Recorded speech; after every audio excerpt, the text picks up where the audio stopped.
అలసిన వానికి ఊరడించు మాటలు. సహోదరుడు భక్తి సింగ్ గారి పరిచర్య నుండి సేకరించిన అనుదిన ధ్యానములు. మార్చి 8. నా దేవా, నీ చిత్తము నెరవేర్చుట నాకు సంతోషము. నీ ధర్మశాస్త్రము నా ఆంతర్యములోనున్నది. 40వ కీర్తన 8వ వచనము. దావీదు సాహసోపేతమైన వ్యక్తిగానున్నాడు. దావీదు తన వడిసెల 5 రాళ్లను బట్టి గర్వించదగిన కారణం కలదు. ఎందుకనగా వాటి ద్వారా సింహమును, ఎలుగుబంటిని, గొల్లియాతును అతడు చంపగలిగెను. దావీదునకు తాను గర్వించదగిన ఇతర అర్హతలు కూడా కలవు. అనేక వాయిద్యములను వాయించుటలో అతడు నేర్పరి. సామాన్య కాపురుల వలె అతడు అమాయకుడు, బుద్ధిహీనుడు కాడు గాని అన్ని విషయములలో అతడు వివేకము గలవాడు. వీటితో పాటు అతడు అందమైన వాడు, ఒక యవనస్తుడు. ఇన్ని అర్హతలను బట్టి జీవితంలో మిక్కిలి ఉన్నతమైన స్థానములో ఉండవలసింది. కానీ దావీదునకు లోక సంబంధమైన ఏ కోరికలు లేవు. 1 సమూయేలు 17:26లోని అతని మాటలను బట్టి అతనికి జీవము గల దేవుని సేవించడి ఒకే ఒక కోరిక ఉన్నట్లు చూచుదుము. దేవుడు అతనితో ఇలాగున చెప్పెను, దావీదు, నీవు నన్ను సేవించిన గోరిన ఎడల, నా నమ్మకత్వమును అనుభవించగోరిన ఎడల, నీ 5 రాళ్లపై, వడిసెలపై కానీ, నీ ఉన్నతమైన అర్హతలపై కానీ, నీ మానవ జ్ఞానముపై కానీ ఆధారపడవద్దు.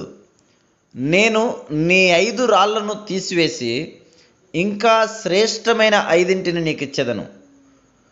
ప్రభువు మోషేను మిద్యానుకు తీసుకొని పోయినట్లు ఇప్పుడు దావీదును 5 ఉన్నతమైన అనుభవముల ద్వారా తీసుకొని వెళ్ళి ఆయుధములుగా వాడుటకు ఒకదాని తర్వాత ఒకటి చొప్పున 5 గొప్ప రాళ్లను అతనికి ఇచ్చెను.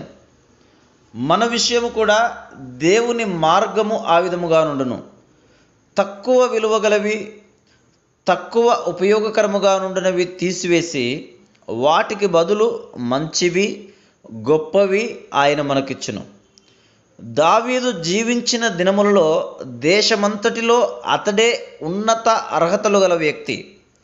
ఈ అర్హతలను బట్టి తన దేశస్థుల చేత అధికముగా అభినందించబడుదునని దావీదు తలంచి ఉండవచ్చును. దానికి వ్యతిరేకముగా ఈ అర్హతలే అసూయ చేత నింపబడిన సౌలు అతనికి శత్రువు అగుటకు కారణమయ్యెను.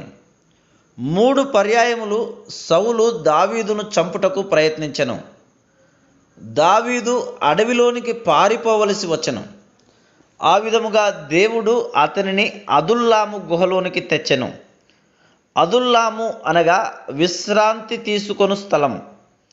అదే సమయంలో దేవుడు అబ్యాతారు అను యాజకుని దావీదు యొద్దకు తీసుకొని వచ్చెను. అబ్యాతారు తనతో ప్రధాన యాజకుని యొక్క ఏఫోదును తెచ్చెను. ఆ విధముగా దావీదు యాజకుని ద్వారా, ఏఫోదు ద్వారా దేవునితో మాట్లాడుట నేర్చుకొనెను. తన వడిసెలలోని 5 రాళ్లకు బదులుగా దేవుడు అతనికి ఇవ్వగోరిన మొట్టమొదటి ప్రశస్తమైన రాయి ఇదే. కాబట్టి మొట్టమొదటి రాయి దేవునితో మాట్లాడు సామర్థ్యమును గూర్చి, మన జీవితములో, పరిచర్యలో ప్రతి దాని కొరకు దేవుని చిత్తమును తెలుసుకొనుటను గూర్చి తెలియజేయుచున్నది. శత్రువు యొక్క కుయుక్తులను బైబిలు జ్ఞానము ద్వారా కానీ, దీర్ఘ ఉపవాస ప్రార్థనల ద్వారా కానీ, సామాన్య వస్త్రములు ధరించుట ద్వారా కానీ మనం జయించలేము. దేవుని చిత్తమెరిగి దానిని చేయుట ద్వారానే జయించగలం. మనము ప్రతి దినము నమ్మకముగా దేవుని చిత్తమును చేయుటలో కొనసాగిన ఎడల మరలా శత్రువు ఓడిపోవుటను చూడగలం. అంతేగాక ఆయన విజయము యొక్క విలువను గ్రహించగలుగుదాం.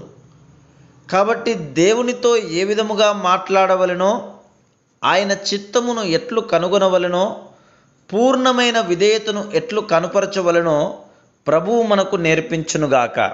ఇదియే దేవుడు దావీదుకిచ్చిన మొదటి రాయి. Praise the lord.